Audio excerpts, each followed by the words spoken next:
Salve Skips, and welcome to week 8 of our distance learning extravaganza. So this week, I've kind of shrunk down what the assignment checklist looks like, but what you're responsible for is the week 8 work packet. Then you're going to take the chapter 10 vocabulary quiz, okay, and that's attached to this work packet. Please take the chapter 10 vocabulary quiz without looking at your notes though, okay? I want to see how you guys do with the new vocabulary that we're going to be learning this week. And as a friendly reminder, please continue to study your vocabulary and update your May flashcard calendar. 100 minutes minimum for this month, and that's going to be due on June 1st, okay? So you have about 2 more weeks to, well, technically 3 more weeks to make sure you get 100 minutes. Okay, so rather than, so we're going to start, sorry, brain fart. Please go through now and fill out your speed test. And when you have completed it or filled in as much as you can, we're going to go over it. So pause the video now, and when you're ready, come back. And welcome back. So you should have filled out your speed test practice. All right, let's go over the answers now. Okay, here you are. And if at any time during this video you need to pause and take more time on a certain screen, you can do that. That's the beauty of YouTube. Okay, but if you are in fact ready, let us go through our chanting, our end chants. Okay, so here we go. A, A, E, A, E, A, M. A, A, E, A, R, U, M. I, S, A, S, I, S, 2. Now the first declension's through. Now we're on to number 2. U, S, I, O, U, M, O, I, O, R, U, M, I, S, O, S, and I, S, 2. U, M, I, O, U, M, O, A, O, R, U, M, I, S, A, I, S. That's the neuter second declension. Wah, wah. X, I, S, I, E, M, E, E, S, U, M, I, B, U, S, E, S, I, B, U, S, third declension endings. So those are our noun chants. And let's go through our verb chants, I guess. O, S, T, M, U, S, T, I, S, N, T. O or M means I, S means you, T means he, she, or it. Mus means we, tis means y'all, nt means they. Bum bus bud, bum is but is bunt. Bum bus bud, bum is but is bunt. Bo bis bit, bim is bit is bunt. Bo bis bit, bim is bit is bunt. Okay. And there's no catchy song for our perfect tense endings. It's just I isti it, imus istis erunt. Okay, one more time. I isti it, imus istis erunt. Alright, so those are our endings. If you need any more time on the screen, again, you can always pause the video and take that time. But we're going to move on and just do some grammar review. Okay. So this is from last week's packet, your week 7 work packet. So if you don't have that with you at this time, please get it, okay, because we're going to go over the answers together. Because remember, last week there was no video lesson, there was just this work for you to do. So the point of today's video lesson is pretty much to just go over that packet and go over the sentences that you should have translated last week, okay? And hopefully all our questions will be answered.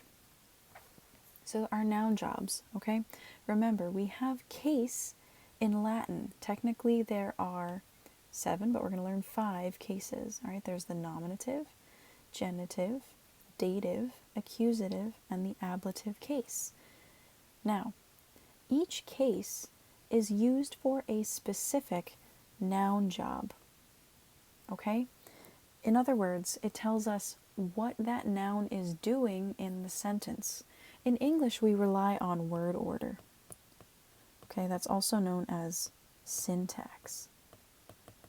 Okay, but in Latin, we rely on the endings because we cannot rely on word order. Okay, in English, you read from left to right, and it's a logical beginning and an end to the sentence. But in Latin, the words could be, there's a typical pattern it usually follows, but that being said, authors will oftentimes mix up the words and put them in a specific, like, funky order. So we kind of have to figure it out. Latin is very much like a puzzle.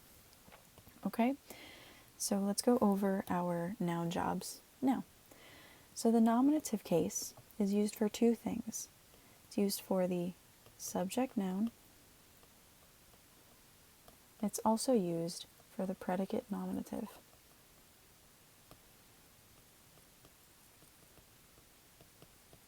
Okay? So if it's the subject of the sentence, right, that word is going to be in the nominative case. Okay? The genitive case is used for possession. And that, there's no keyword really for the nominative case. For the genitive case, the keyword is of. Okay, so whenever you see a word in the genitive case like that, of is the word you're going to want to use to translate. All right, and that's going to show me that you know, oh, that's a genitive. I see it. Okay. The dative case is for the indirect object.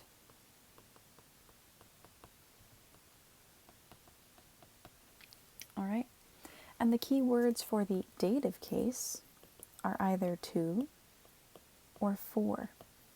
Okay, so whenever you see a dative, rather when you see a Latin noun in the dative case, translate it with a to or a for, whichever one makes more sense, to show me that you know that's a dative. I recognize it, I see that. Okay? The accusative case is used for 2 things. Okay? One of its main functions and more common purposes is direct object. Okay? Or the recipient of the action in the sentence. Okay, what's being blanked by the verb. Okay, it can also be an object of the preposition.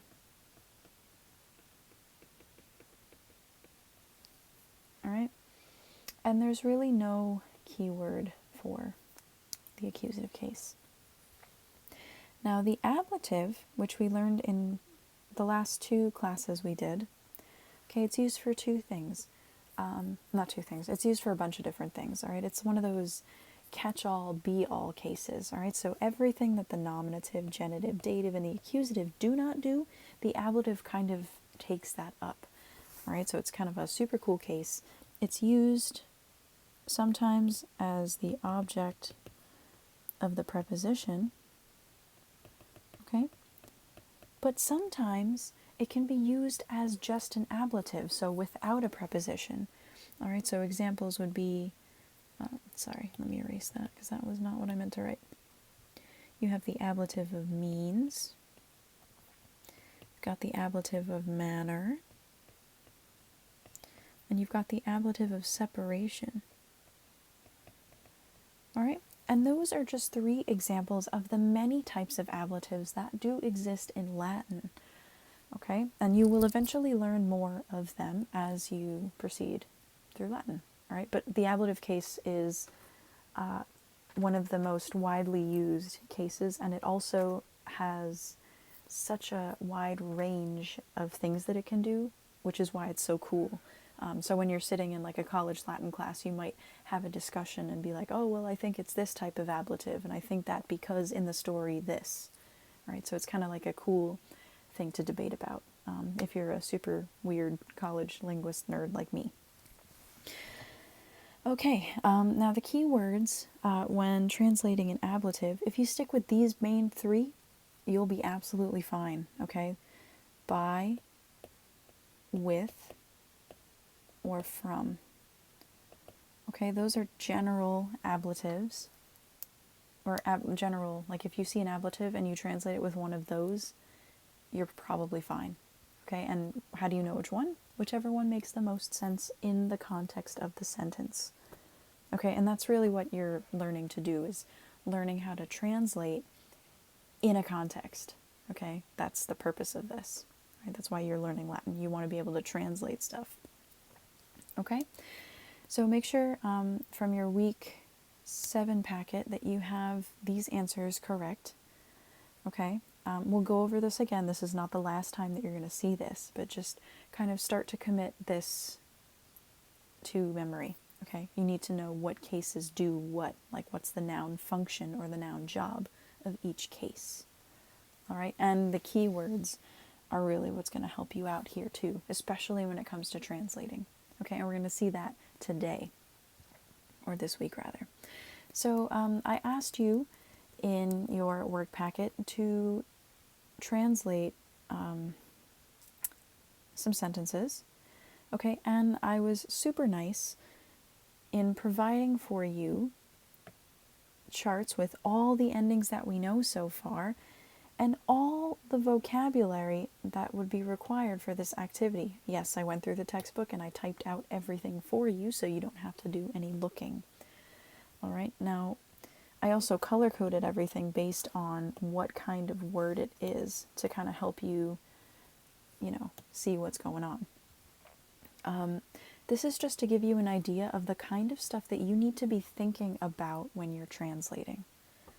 All right, so let's just do some Latin. We're going to read the sentence out loud first, okay? And then we're going to do our markup, and then we're going to translate. All right, so first things first, please repeat after me. Regina filios ludificat. One more time. Regina filios ludificat. Okay, so let's do our markup first. Let's change the color of this, though. Let's do a nice blue. Okay, so first things first, when you're marking up or reading any Latin sentence, the first thing you got to look for is the verb, because that's going to give you a lot of information right off the bat. All right, and typically the verbs can be found at the end of the sentence. Okay, so that's why I say when you're reading Latin, read all the way to the end of the sentence before translating anything.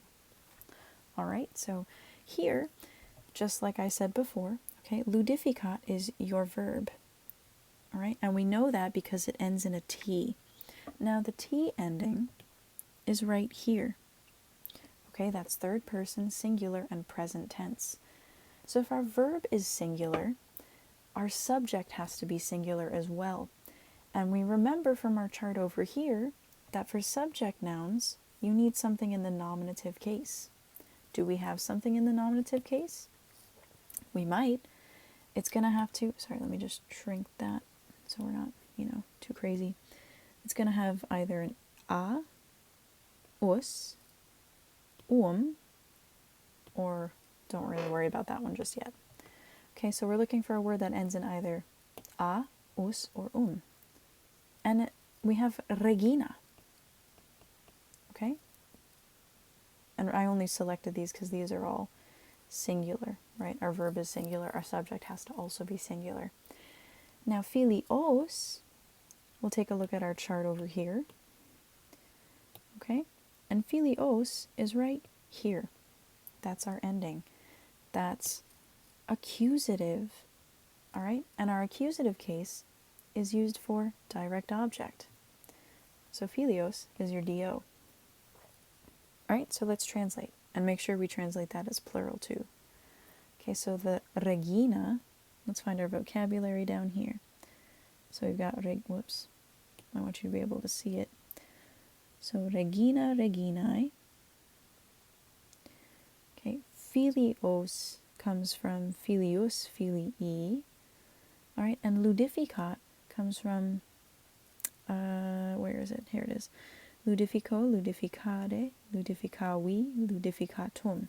So those are the three words we're working with. And notice that most of the words that we have up here in this sentence don't appear the same way in the dictionary forms that have been given, all right? That's why when I say when you look up Latin words, you got to use your imagination a little bit. Okay, what looks the most similar? All right, so let's translate now. The regina, the queen, ludificat, all right, and we know it's present. Fools, who does she fool? The filios. Okay, and remember, it's plural, so she fools the sons. Okay, so that's that. That's the answer to number 1. All right, and I just want to draw your attention to all the different components here that we worked with. All right, so not only do you need to kind of have a working command or knowledge of the endings, you also gotta, be able to work with the vocabulary as well. So this is like a 2-step process. Okay, 2 different parts of the thing fitting together. Next, please repeat the Latin after me. Viros bonos armis necant. One more time. Viros bonos armis necant. Okay. Now remember what I said before. In any Latin sentence when you're translating, find the verb first. Okay? And here, our verb is necant. All right? And it ends in an nt. So we see that that's our ending right here. It's third person. And it's plural. So that means we need a plural subject.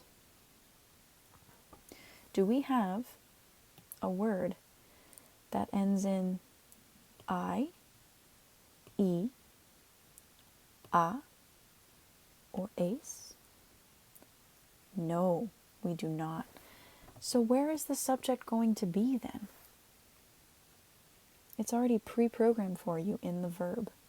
Okay, so let's just take care of that. So necant, right? That comes from neco, necare, to kill. So necant. O-S-T, I-U-He, M-U-S, that means we. T-I-S is y'all, and N-T is they. So they kill.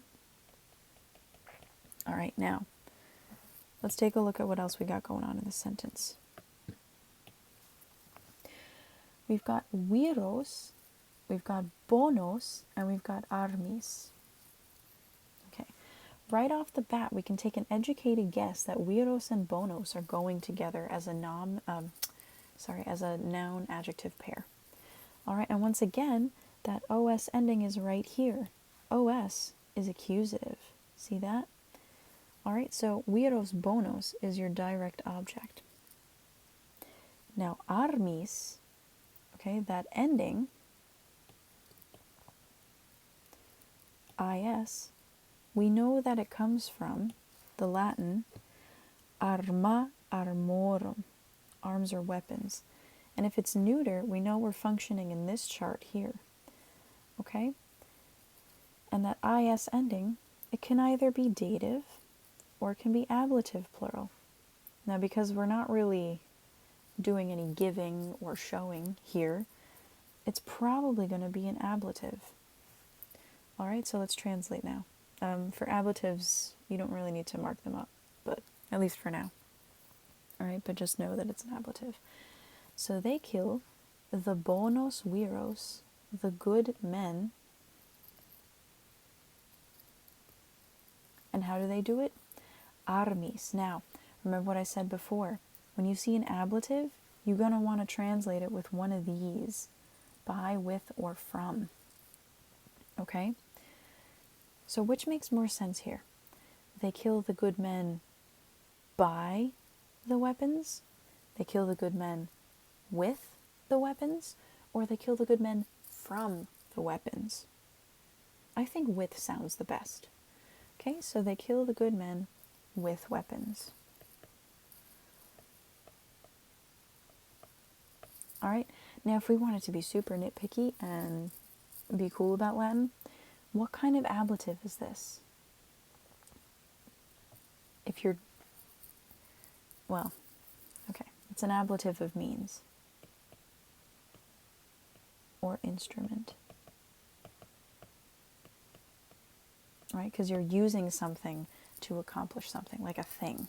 Okay, what are you killing them with? Weapons. You're using weapons here. Okay, so that's sentence number 2. Sentence number 3. Please repeat the Latin after me. Oppidum frumentum copiis dedit.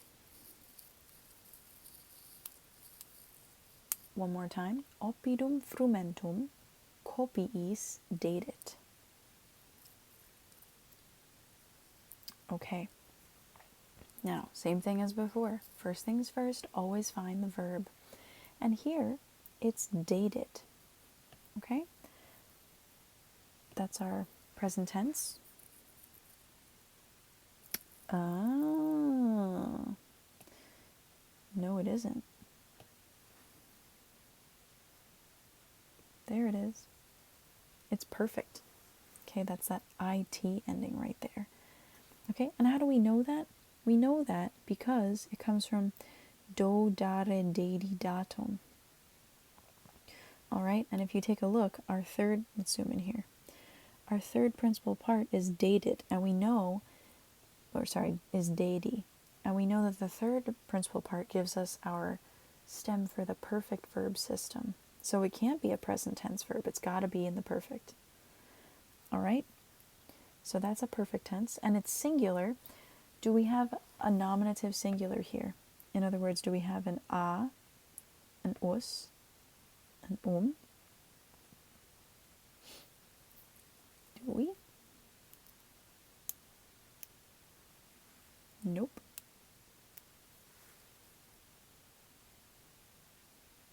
Nope, we do not. All right, so where would the subject be then? It's pre-programmed in here.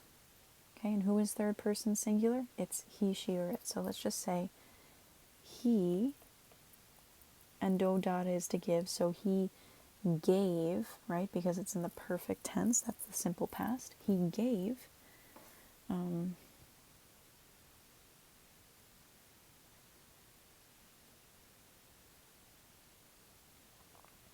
Alrighty.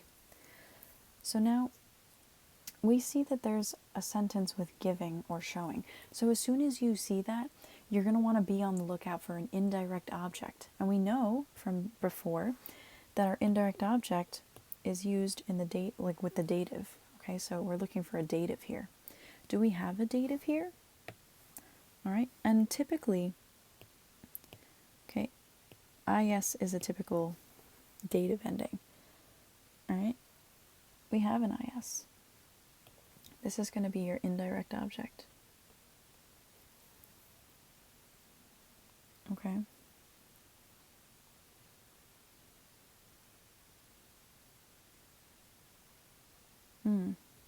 Okay, Magister actually made a quick mistake. All right, this is actually your subject noun here. Okay, because it does end in um. All right. Now frumentum, okay, it would make sense for that to be our direct object. Okay, and I'll tell you why in a minute. Okay, so it's not he gave. Instead, it's the oppidum, the town, dated, gave, frumentum, grain. Now, remember, the dative, when we translate it, our key words are to or for. Okay, so let's translate it like that. Okay, so town gave grain to the copiis, the troops.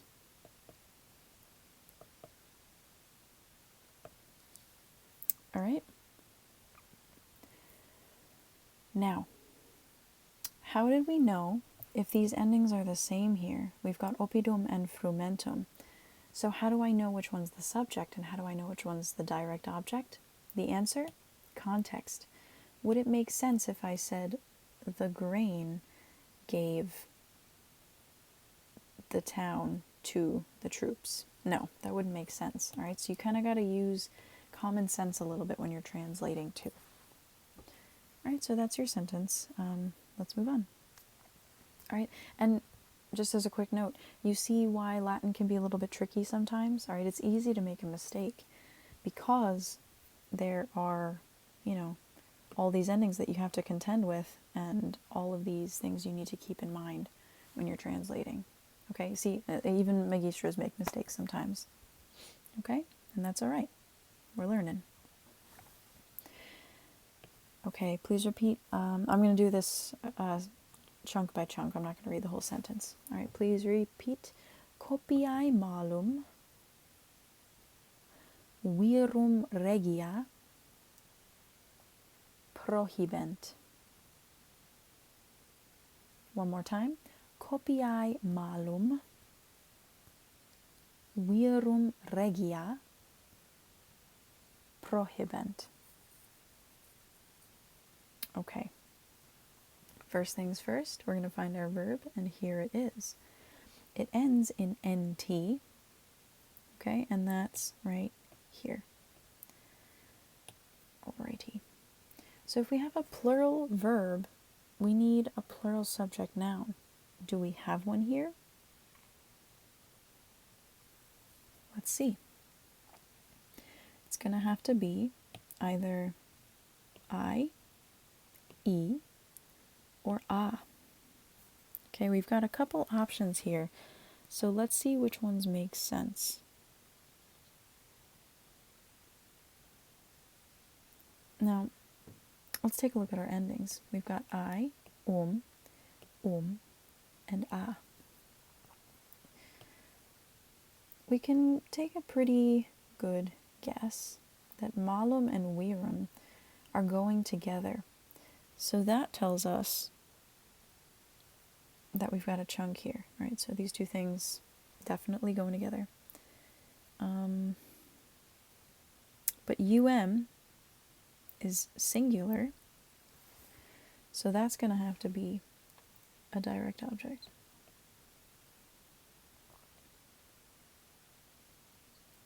Okay, now copiae could be our subject noun, okay, because we have our AE ending. Now regia, okay, comes from regia regiae, palace, all right? And if we know that regia regiae is first declension, okay, our ending, a, could be nominative, but it's not going to be because it's singular and we have a plural verb, so our subject can't be singular. Or it could be ablative. Here, regia is ablative. All right, so the copiae, the troops, prohibent, prevent, or let's say keep back, the malum virum, the bad man. Okay, now regia, by, with, or from. The troops keep back the bad man by the palace, from the palace, or with the palace. From makes more sense here. Okay. All right, and this, from the palace, is an ablative of separation.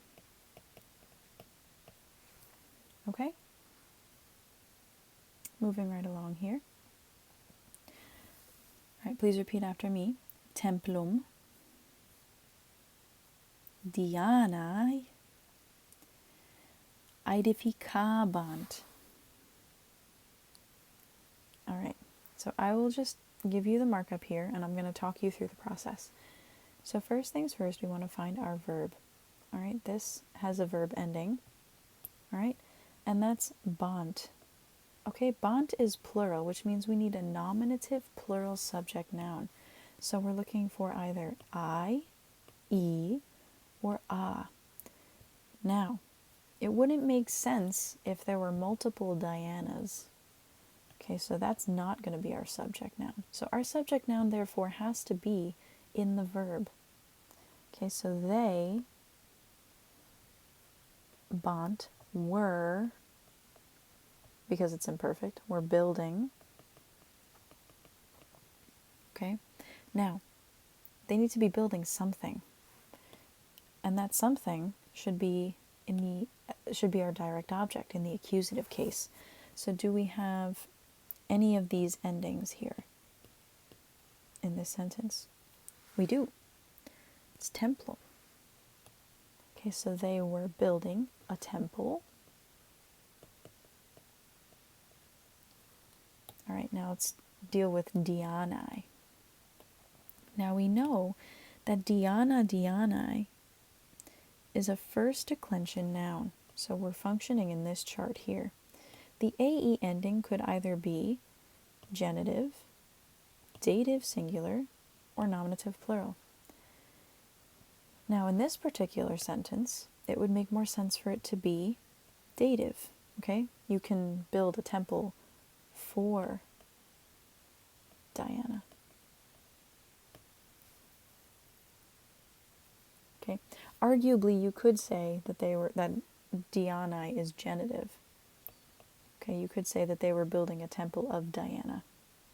All right, but so either or, it's totally depending on the rest of the context that the sentence is sitting in, if this were in a story.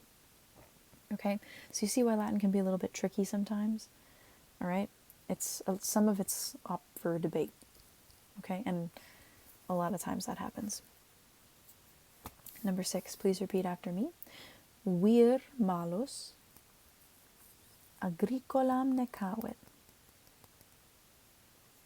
Okay, first things first, you're going to find the verb. All right, and that's here. Okay, that's a perfect ending, and it's singular. So we need a nominative singular subject. And in fact, wir is nominative singular. Okay, now malus is also nominative singular. Okay, that's our US ending. So those two things are going together. And am is right here. That's accusative. Accusative is for direct objects. Okay, this one's a little more straightforward. So let's translate. The malus wir, the bad man. Necavit, killed, right, because it's perfect and that's the past tense. The agricolam, the farmer. Okay? That's sentence number 6. Sentence number 7. Okay, and this is the last one. Please repeat after me. Socii patriae magno studio pugnaverunt. One more time. Socii patriae magno studio pugnaverunt. Okay, so first things first, we're going to find our verb, and it's at the end of the sentence again. All right, so erunt is your ending. Erunt is right here. That's plural. All right, that means we need a nominative plural subject noun. So do we have a word that ends in I, E, or A? We do. It's the socii. Now, patriae, well, first things first. So magno studio, okay, that ends in O. And that could either be, well, studium, studii is second declension, neuter. So, all right, it's probably going to be ablative here. So this is your ablative, magno studio. Now, patriae, I'm going to tell you, is genitive. Okay? And it'll make sense when I translate this now. So remember, the key word for the genitive case is of. So the socii, the allies, patriae, of the fatherland pugnaverunt, fought, right, because it's past tense, magno studio. Now, that's ablative, so I can translate it as the allies of the fatherland fought by great eagerness, from great eagerness, or with great eagerness. I think with makes the most sense here. Okay, so the allies of the fatherland fought with great eagerness. All right, and just so you know, this is an ablative of manner, right? Because it's an emotion or a feeling. All right, so that was the work from last week, which we just went over. Don't feel discouraged if a lot of this was really tricky for you, okay? Because this is hard stuff. All right, this was actually pretty difficult exercise. I was curious to see how you guys did because I know you can do it. All right, but we'll do more practice with this, so don't worry. Okay, so this week, your job is to go through the week 8 work packet, okay? And then what I'd like you to do,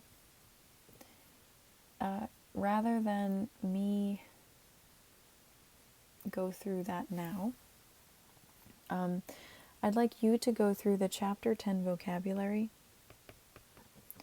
okay, and fill out your packet, write down the definitions of those, study them, and next week we'll, do some more work with those vocabulary words, okay? And that chapter 10 vocabulary can be found on the website, all right, the 6th grade Latin website, where I have the entire textbook there for you in case you don't have it at home.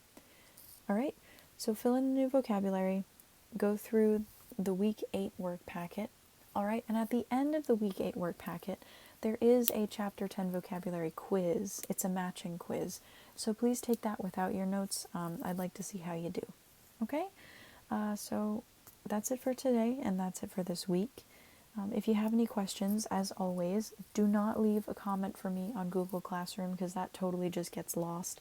If you're not sure about something, just shoot me an email here, sslade@gcali.com. Okay, and if you email me, I'll totally get to your email much quicker than if you were to Google Classroom me. Okay, so that's it. I hope you guys are doing well. I hope your families are doing well, and I hope you're getting some outside time, okay, to breathe and relax. I do miss you guys, and I'll talk to you soon. All right, walete.